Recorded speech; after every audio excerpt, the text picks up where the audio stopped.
Motorsports. Oh, no, we've got a crash. Brian Scott. Oh, and the 16 is also involved. That's Colin Braun. And now the fire is the 66 is Stephen Wallace. Just that quickly. Yeah, that was a pretty bad crash for down there. It looked like a lot of water coming out of the cars. Started in turn Gather one. up, guys. Stephen's okay. He's climbing out. You can breathe all right, Rusty. He's out. Still waiting to see on Colin.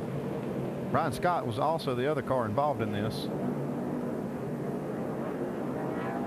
This will be the... We are going to get a red flag from NASCAR officials.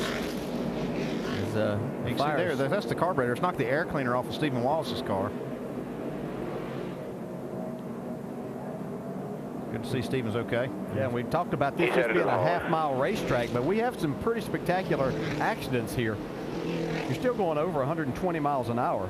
Okay, well, you can see the safety officials, and Colin has the helmet off, the Hans device, and we're waiting to see him climb out, which will be the best news of all. And here he comes. There he is. Yeah, it's good to see. So a wicked crash involving 3 cars. There's Stephen already heading back towards the hauler. And this is a tough break for Colin. This is his second of DNF in the first 3 races that he's been in, now the 4th. So you're Brian Scott. He was the other car that was involved in this. Oh, and he gets a little help.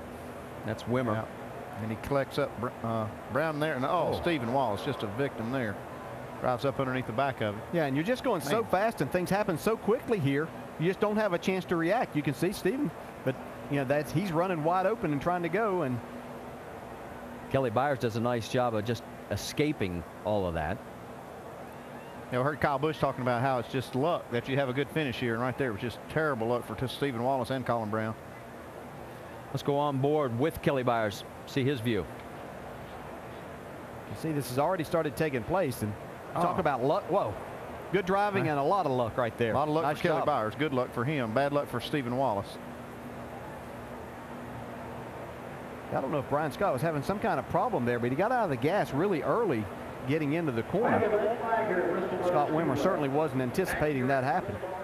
Well, for Brian Scott, he had a career best finish at 10th back at California, was running really well at Las Vegas until he had a late race crash, ended up 31st there, and now he has a second incident here, but as we said, he got help getting turned around. Jamie Little has caught up with Stephen Wallace. Jamie? Stephen, first of all, you jumped out of the car pretty quick. Are you all right? Yeah, I don't really know what happened. 5-hour Toyota wasn't running too bad. We got a little loose there at the end, or at the start, and we pitted, and I was just went fly down on turn 3, and right when I rolled out of the gas there, I just saw a car spinning out and saw all hell breaking loose, and there was nothing I could do. You know, this track's just really fast, and you just don't have enough time to react, and saw the car catch on fire. That's about it. So. Did you feel it? Yeah, I got a hard head, though. I'll be all right. All right, gosh, guys, he's had a string of 5 top 10s in a row. Bummer, he's out today. Yeah, that streak is over, but he'll get a chance to start it again in 2 weeks when we go to Nashville. Crew's going to have some work to do. Now there is Brian Scott as he has made it back to pit road, and they can't work on the car under the red flag situation, so they had to stop. Let's take another view. You see Scott Wimmer following him right here. Brian Scott, car goes by on the outside, but man, he gets out of the throttle way early. Really early. I don't know if some kind of problem that he had, or if he was possibly trying to go to pit road there. Boy, that stacks up fast too. Like Stephen Wallace is a fast racetrack, and you don't have a lot of time to react to that. Laps at 120 miles an hour. Let's get more on the 11, Vince Welch.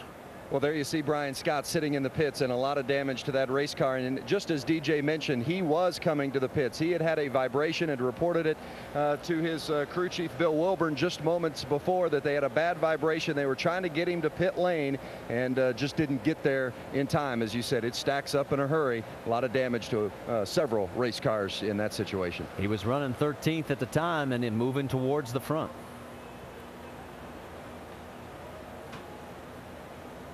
A lot of cleanup going on in turns 1 and 2. The red flag is out here at Bristol after 90 of 300 laps. Stay with us. We'll take a break for a moment.